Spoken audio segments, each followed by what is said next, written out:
아브라함을 히브리어로 쓰면 알레프, 베이트, 레쉬, mem으로 기록이 됩니다. 각각 알레프는 아버지, 베이트는 집, 레쉬는 머리, 으뜸, mem은 물, 그러니까 말씀, 여러 민족을 의미하는 알파벳으로 집의 아버지는 여러 민족의 으뜸이라는 의미를 갖게 됩니다. 이런 아브라함의 이름에 헤이가 추가됩니다.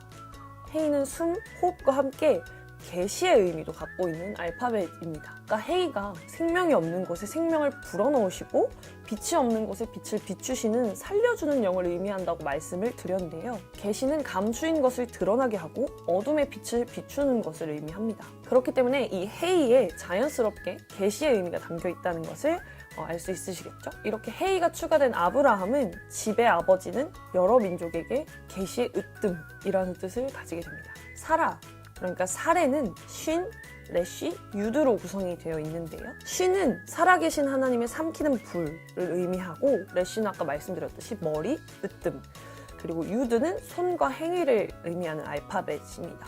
그래서 손을 통해 머리를 삼킨다라는 이름 뜻을 가지고 있었는데요. 창세기를 보면 원수의 머리를 여자의 후손이 상하게 할 것이라고 기록되어 있습니다. 그런데 사레는 자신의 손과 행위를 통해서 머리를 삼키려고 했습니다. 그래서 하갈을 통해 육신의 자녀를 상징하는 이스마엘을 낳았죠. 그런 사레의 이름에서 손, 행위를 의미하는 유드를 빼고 그 자리에 하나님의 숨, 생명, 계시를 의미하는 헤이가 들어오게 됩니다. 새 이름을 얻은 사레는 자신의 손과 행위를 통하는 것이 아니라 계시를 통해 원수의 머리를 삼키는 하나님의 불이 됩니다. 이 뱀을 깨트리는 유일한 방법은 하나님의 말씀을 듣고 믿음으로 약속의 자녀인 이삭을 낳는 것입니다. 영접하는 자, 곧 그 이름을 믿는 자들에게는 하나님의 자녀가 되는 권세를 주셨으니 이는 혈통으로나 육정으로 사람의 뜻으로 나지 아니하고 오직 하나님께로부터 난 자들이니라. 하나님의 자녀는 혈통, 육정, 사람의 뜻으로 난 자가 아닌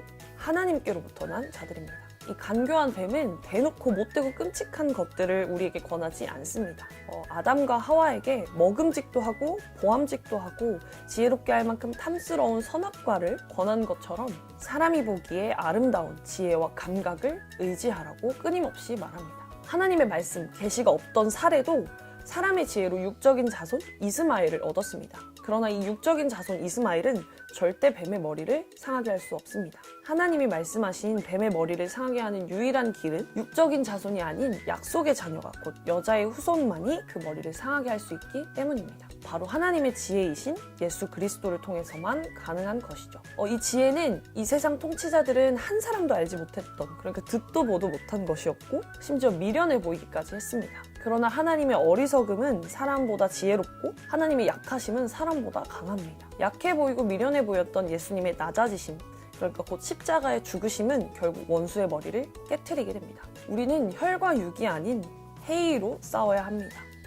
헤이는 숨, 호흡, 빛, 계시, 부활, 생명, 은혜, 예수 그리스도의 말씀을 의미합니다. 이 헤이가 결핍된 상태를 어둠 그리고 죽음이라고 말합니다. 죽음에서 부활하는 것은 이 헤이를 받는 것입니다. 아 재밌다. 끝!